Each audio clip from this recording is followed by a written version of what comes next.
I'm Kelly Fitton, and I'm here today talking to Julie Ann Stewart, whose new book, Water and Blood, was just published by Deconstruct Books in September 2022. Welcome, Julie. Hi, Kelly. Thank you for talking with me. I am so thrilled to have you here. We met a few years ago at a writers' conference, and I was so happy to hear your news about your new collection. But we are not talking about your collection today. We are here talking about your story, the ending, and the blog post that you wrote describing the process of writing it. So I'm thrilled to get started on that. Sure. I wrote the blog post alongside a project that went with it. And I didn't know starting out that I was going to write the short story, The Ending. That came much later. But I was reading a book called Black Milk by Elif Shafak. Do you know her? No. She's a Turkish and British writer, and she writes a lot of fiction. But this was a nonfiction book that is specifically about the tension between creative work and parenting. I came across this book at a time when I was pretty heavily mired in parenting. My husband and I have a blended family, and we have 7 kids between us. And 4 of them were teenagers at the time that I was doing this project. And all the things, obviously, that go with having teenagers. Some, what I would call normal, and others more difficult to maneuver through. And so I came across this book and I was reading it, and she had mentioned in the book somewhere that Leo Tolstoy suffered from bipolar depression, which I had heard before, but it was the first time I heard that Sophia was the one who recopied all his manuscripts for him as he worked, and that she actually copied them 5, 6, and 7 times. In fact, I later heard that Tolstoy didn't even add in the character of Levin until his 5th revision. And so by that time, she was hand copying these revisions over and over. And they had 13 children. She was running their home and doing his publishing at the time, doing all of his behind the scenes work. And so she would do all the normal household management stuff. Of course, she had help. She had a housekeeper and books and such. But she, at night, after everyone went to bed, she would then recopy whatever pages he had written during the day. And so I was on a writing retreat with my friends, and I don't know where this came from, but it just blurted out. I don't know if that happens to you, projects that have been percolating, and then all of a sudden you give words to them and you're like, where did that come from? And I said to my friends, I think I'm going to recopy Anna Karenina to get into the head of a woman who's trying to juggle parenting and creative pursuits and family life. Wow. And so I did. And I just started doing it. And I really had no idea while I was writing it what would happen. I would hand copy them into a binder. And I bought this really cheap copy of Anna Karenina, just like one of these mass-produced ones that you can buy at a bookstore, and I would tear out each page as I finished it. Oh my gosh. And I saved those pages and did lots of weird creative things with them. Like I wallpapered a bathroom. I would use it to send care packages to my kids at college. I would use it to stuff inside. I made blackout poetry with the pages. I did all kinds of weird things to them. Meanwhile, the whole time I was recopying the novel. And it took 2 years. And then the story started to be born when 2 things happened. One, I was reading about Sophia Tolstoy and her life and realized that she was really interested in photography. She was living at a time when that technology of cameras were just coming out, and they had the financial means. She purchased her own equipment, and she would stage these tableaus of the children. And she also did a lot of self-portraits and things like that. Wow. And then the other thing that happened at about that time, I was reading along in the book, and have you read Anna Karenina? Several times, yeah. So there was the moment when this was the first time I had read the book too. I will tell you, it had been always on my to-do list. And I thought, well, if I'm going to read it, this will be the best way to read it. And I've since done a lot of my own personal reflection on this, but my brain is very programmed to read quickly. In high school, I took a speed reading class. My brain sees letters and words, and I can't always imagine the story alongside of it when I'm doing it. That's why I listen to a lot of audiobooks. But what happened to me instead was that making my brain slow down to the speed that my hands could write, I think I processed and imagined the story much more than if I had just read it. The moment when I conceived the story was when I got to the point when Dolly's child died.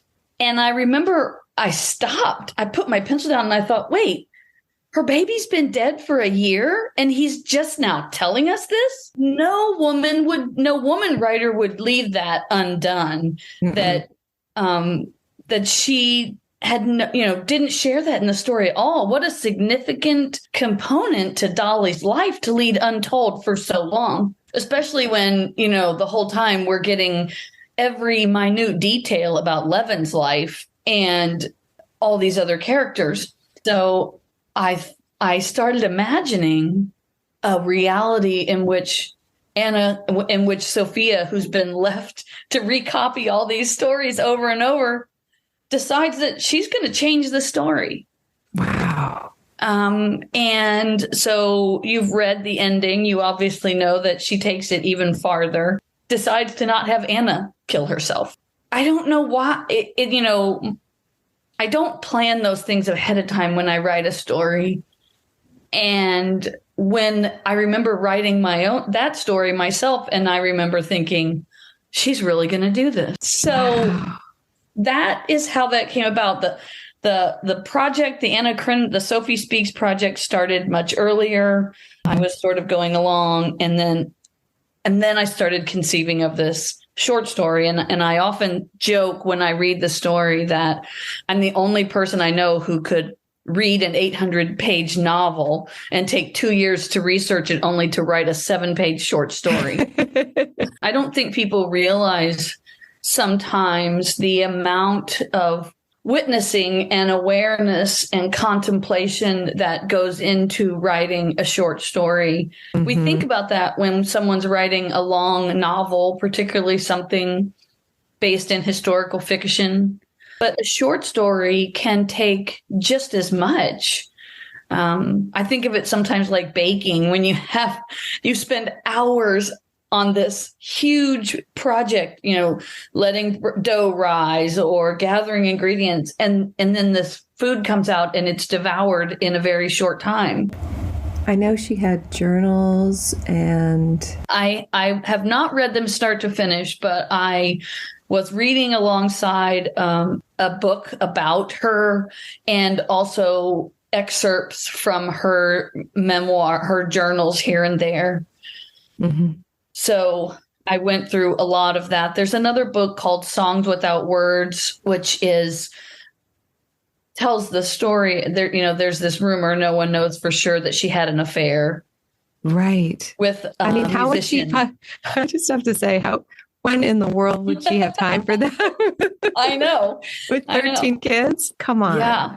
Give me a break. Yeah. When in the world? That's what I know. It's true. So I'd love to ask you some specifics about the story itself. It starts out, it's in present tense, and they are in bed together. Can you tell us a little bit more about that? I think that I started it there because that's when Sophia Tolstoy did her writing. After she had given all of herself to everyone else during the day, and then finally culminating in the last thing she would have given to her husband, which would have been her body at night before he went to sleep. And then the nighttime would have been the only time that she would have been able to take ownership of her own actions, of what she wanted to do without being called. I think that that's part of the struggle of the creative writing life and parenting. One of my very favorite books is The Color Purple. I love that book. I just reread it this past summer. Oh, I've read it probably 6 times. And there is, in her book, In Search of Our Mother's Garden, Alice Walker has an essay called Writing the Color Purple. And she talks about how when she set out to write that book, she structured her life in such a way that she could get her daughter off to school and then write during the daytime hours. And when her daughter came home, she would be able to put her writing away and be fully present with her life as a mother. Wow. And instead, what happened was nothing would come during the day. And then as soon as her daughter would come home, Celie would start talking to her and she'd be forced to write. Wow. And this tension between that reality that a character talks to you when it works for them. And what she says in this essay is, it was when she was her own sort of mother needs and her daughter was present that Celie, in a book which is entirely about this love, this mother love, would come alive. For me, this is when Sophia Tolstoy came alive. Well, and it's interesting, too, because in The Color Purple, there's so much tension between family members. And she was probably feeling that, because there's her daughter wanting her attention. I guess what I'm saying is it probably really helped in the writing of it. I think it did. And I think it's probably no coincidence that many, many nights I was writing, trying to get my pages in after everyone else had gone to bed and it was dark. I remember one time it was about 2 a.m. and I fell asleep writing and I woke up. I came to and had just continued writing absolutely correctly, but was sleeping while writing. So I suppose in a woo-woo sort of way that I was, channeling Sophia Tolstoy a little bit at that point. And yeah. And so that's when the story was writing itself. Mm-hmm. So I wanted to ask you about the publisher, Vladimir Cherkov.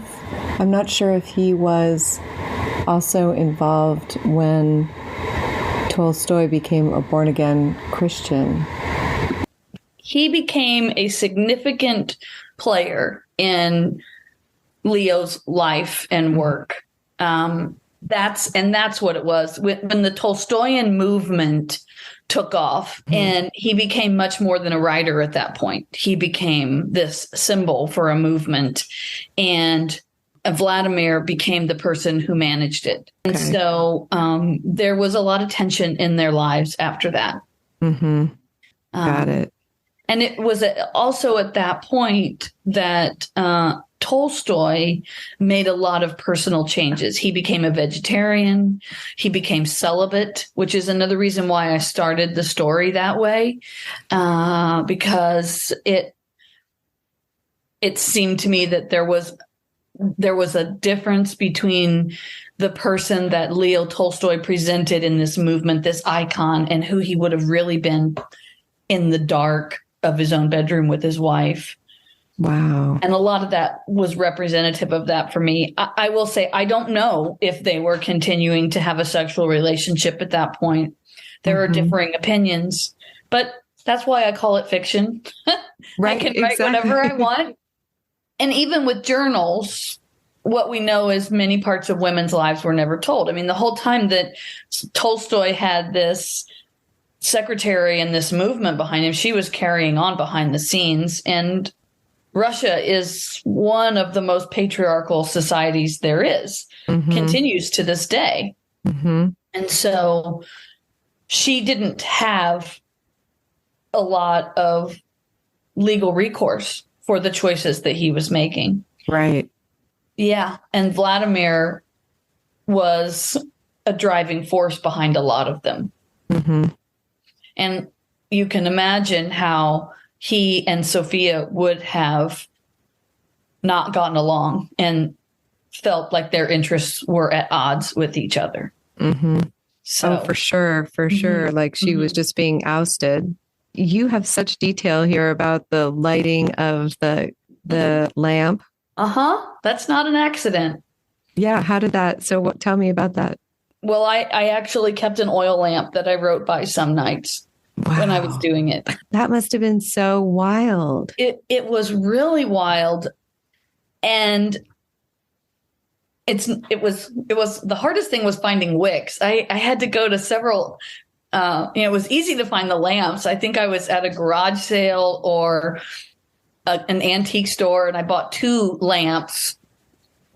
But the harder part was finding the wicks. I think I had to order them offline somewhere. And Oh my gosh. yeah, it was funny. But I bet it really helped with like the atmosphere, creating that atmosphere, the It dark did. room. If you can imagine, I don't know. I remember my dad having lamps like that he would use occasionally if all the power went out. Mm-hmm.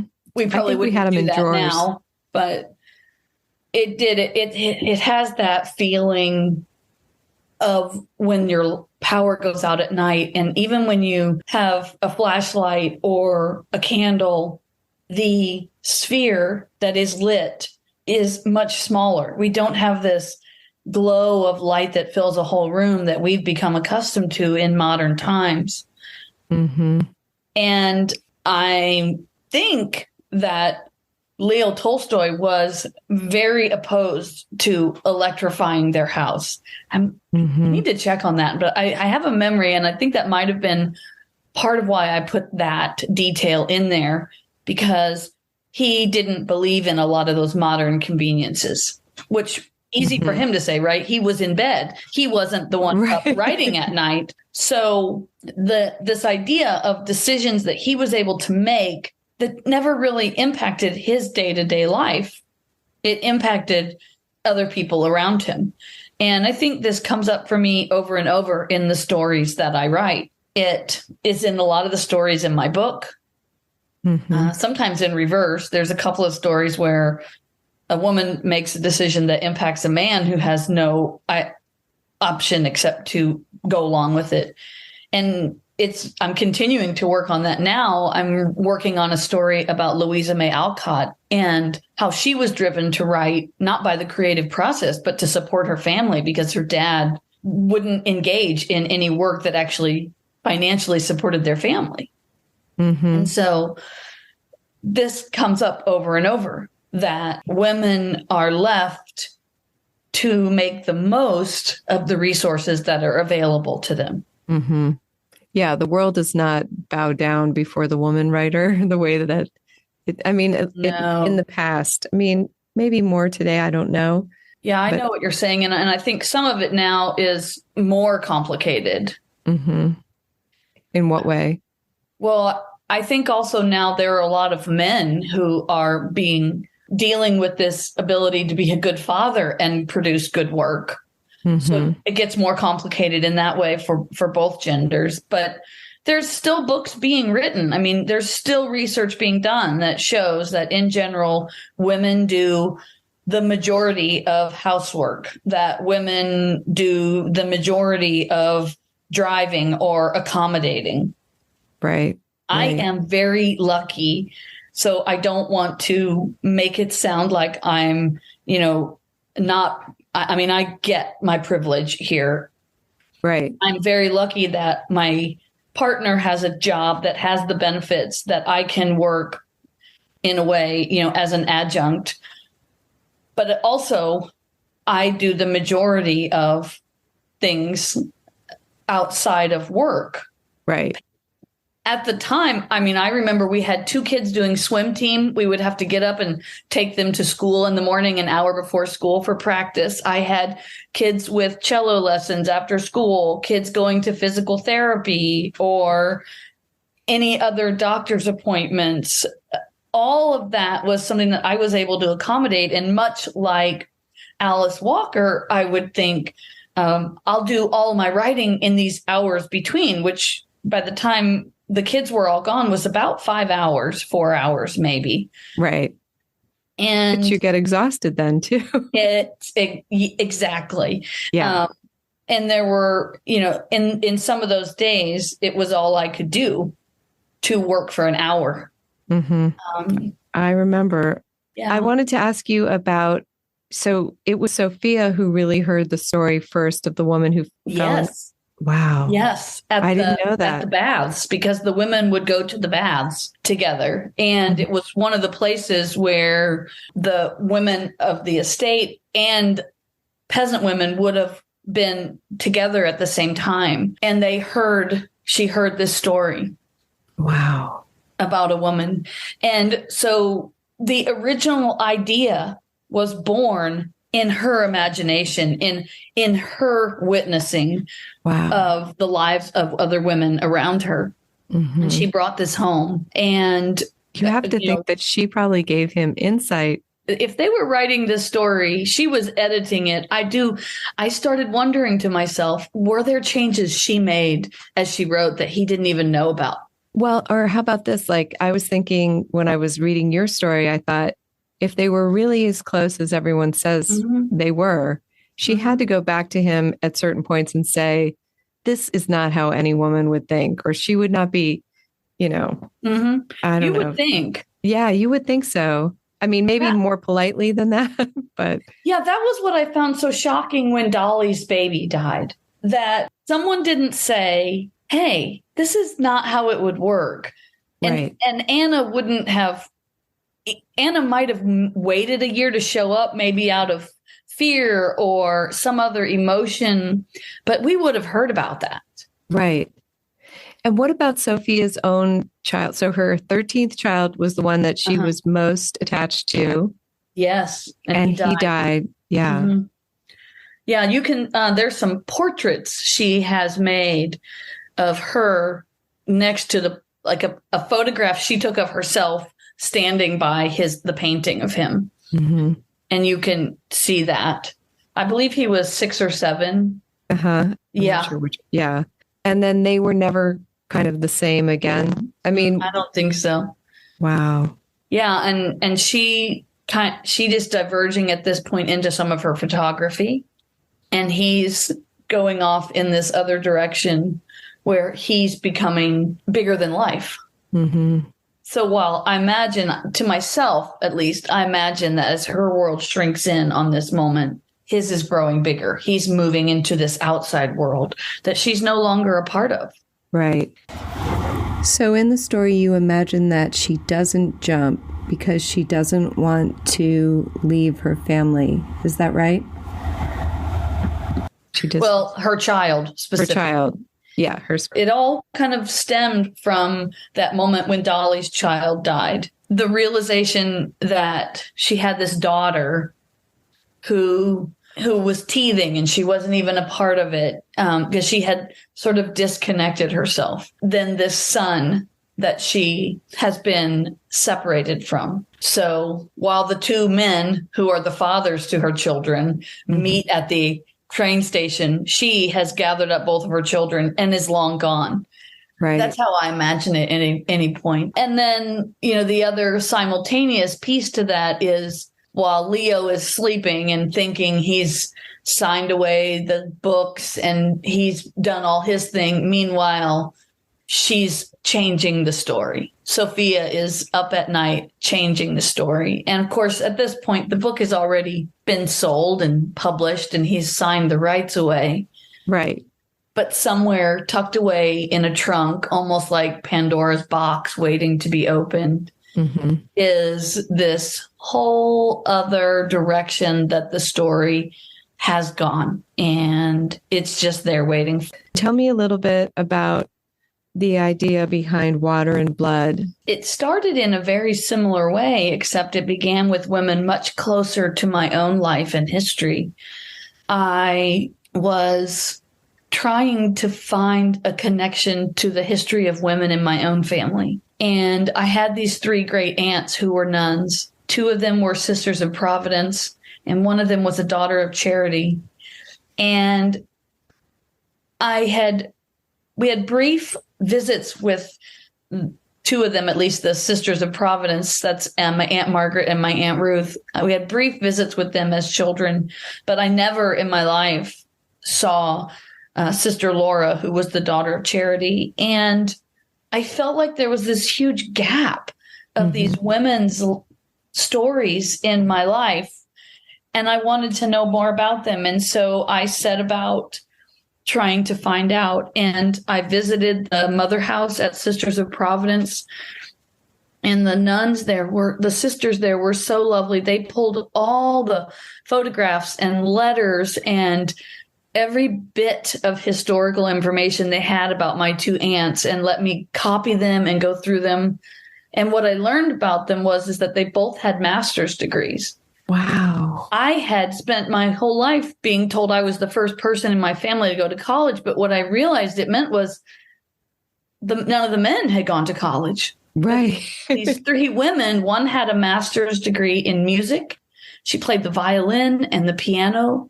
And I have her report card. She got straight A's all through graduate school at the University of Cincinnati and at the Conservatory of Cincinnati. And my other aunt had her master's in education. And these women, I remember meeting with a couple of the sisters, and one of them had even lived with my aunt for a time. Wow. They would teach during the school year. And then every summer for June and July, they would come back to the mother house and they would live together in communion and go to classes or pursue their educations. I learned all these things about these women. I remember saying to one of them, "Did you ever felt like you gave anything up?" And she said that it was quite the opposite, that she would hear these stories from the mothers of husbands coming home drunk, them being beaten, that they had no control over their life or even their own children. Mm-hmm. And they felt they had a freedom that women who married didn't have. The Sisters of Providence is at a small college in southern Indiana called St. Mary of the Woods. And I believe it's gone co-ed at this point, but I think it's still majority women, young women who go to school there. And that, in gender obviously is something that's evolving. I don't know how that's playing out in their student population. But at the time that I was writing this story, these women were so gracious to me and just welcomed me in. And I went and had lunch with them and went to Mass. And then my third aunt, Sister Laura, worked at a leprosarium in Baton Rouge for 62 years. Wow. And apparently she was the longest serving sister in Daughters of Charity history. Gosh. When I called to talk, they were so excited. "Oh, you're a great aunt of Sister Laura, a great niece of Sister Laura. She's so wonderful. We have all this information on her." Oh, my gosh. No one in my family knew this, by the way. When I went to tell them, no one in my family knew they'd gone to college, had these advanced degrees. They were very much encouraged not to talk about themselves or focus their lives on themselves, right? Which that's a difference. Women had this freedom to do that, but they still didn't own anything of theirs. There is a letter in the archives that they pulled from me from one of my aunts to her mother superior. At the time that their mother died, she inherited $648, and she was turning the check over to the order. Oh my gosh. Because as a nun, as a sister, she was obligated to give them everything. And so that was a part of their life that was the same for women. There's no documentation of any of these stories. So while the stories, there are three stories that are, each one was inspired by one of those great aunts of mine. There's no documentation of their lives. I mean, I had letters from students. I had, report cards, things like that, but nobody sat down and listened to their stories. And so the best I could do was learn what I could and make up a story that I thought would be true. Mm-hmm. That was the truest I could make it. And for me, a big part of this book is also growing up with my own family stories that were kept secret. And I needed a way to tell those that I could tell in a true way without without necessarily knowing every physical detail or fact. There's this idea that stories of trauma, they play out in our body in very physical ways, and often the factual memories of them are disconnected because of the psychological damage that's been done. And so the best we can do is recall the body experience without really being able to know every fact, when, where, how, those kinds of things. And so the whole book is a collection of reckonings of these stories that had not been allowed to be told over time. And the book grew beyond my three great aunts after a while. There's a story in there about Madge Oberholzer. It's based in Indiana. And she actually lived in the neighborhood I was living in at the time. And I could walk to her house from the Grand Dragon, DC Stevenson's house. I could walk. It was a 15-minute walk. And wow, she was raped and murdered by him. And at the time, her public statement brought down his power and the corrupt Republican leadership running Indiana at the time. The governor, he was bribing other people in the Republican government of Indiana at the time. And what I didn't know when I was researching that story was how the Klan used a message of hateness about German Catholic immigrants. And that came at the time I was researching that and researching the Klan in Indiana, and discovered this. And my father, who was still alive at the time, I asked him about it because he grew up in Evansville and country. And he said that he remembered the neighborhood he grew up in was an integrated neighborhood, and he can remember Klan crosses being burned on some of his Black neighbors' front yards. Wow. But he also remembered parades of the Klan through downtown, where some of them would dress up as nuns and pretend to be having sex with each other, making lewd comments and actions. Wow. And it was done at the time mostly to recruit membership for the Klan. And they knew that that would be a way that they could recruit Protestant white men in Indiana with this same sort of message that we see today, which is these immigrants are taking your jobs, they're stealing your women, they're ruining our culture, they're, taking over, and you won't have what you have now. Reason I wrote that story, and this was probably the hardest story to write, is that there's a thread in it that's memoir, and then there's a thread in it that are actual excerpts taken from Madge Oberholzer's statement that she made. The fictional part of it is DC Stevenson's voice. He never confessed to the crime. And so I wanted him to have to say he did it. I wanted to imagine a world in which men owned up to what they did, some of these men anyway. And there was a lot of other stuff going on in the world at the time that I wrote that addition to the book, one of them being the Brett Kavanaugh trials. Her story has been widely accepted as true. So all I did, in his voice, I still was using facts that were part of the story, things that were from her excerpt or from her statement, things that I learned at the time. I guess it was another one of those stories that the research I had to do for it was pretty extensive. I read a lot of information about the Klan at the time. Librarians were just my superheroes throughout the writing of this book. And they pulled some newspaper articles for me, and I was able to recreate some details so that in the story, the fictional part was really just him owning up to his role in it. And I don't think anyone in Indiana sees him as a hero, so I wasn't really stepping on any toes in doing that. And instead, all I was doing was giving Madge perhaps some closure. But at the same time, a component of that story was to begin to question our role of white privilege in that story, because she was buried in a segregated cemetery. And this was a piece of the story that always bothered me. No one has really said anything to me about that, which is what surprises me. Mm-hmm. I have had a couple of people suggest that there's no way Madge's family was involved with the Klan, and yet historical facts show that Masons were heavily recruited membership in the Klan. So, and as I said, I visited her gravesite I visited so many grave sites for this book. It's really weird. But the cemetery where she's buried is segregated, or it was at the time. And so even though she was speaking out against this man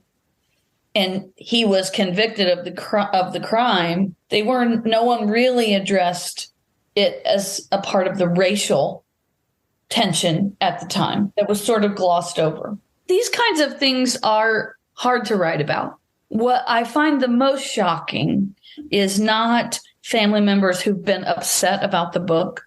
What is, in fact, the most shocking to me is the numbers of other people at various events who have come to me and said that similar things have happened to them. People who might be in the book were related players, or that a priest that I wrote about was also a part of her family saying, you just need to keep quiet about this. Wow. I have had so many people come up to me and say, this has happened to me too. And this is the person that did it. And it was almost like they needed permission to share it with someone finally. And either they hadn't been listened to before or hadn't felt safe enough to open up about that. And I will not say there hasn't been fallout. There have been some tensions and also some resolutions, which I never would have imagined. But I wouldn't trade any of it for these stories of people like me who've been walking around not able, letting these stories fester inside them until it made them sick. Right. If I could play any role in people being able to let go of some of that for themselves and be able to talk honestly about it, then I'm okay with it. Okay, I know we've gone over our time together, but thank you so much, Julie. I really appreciate it.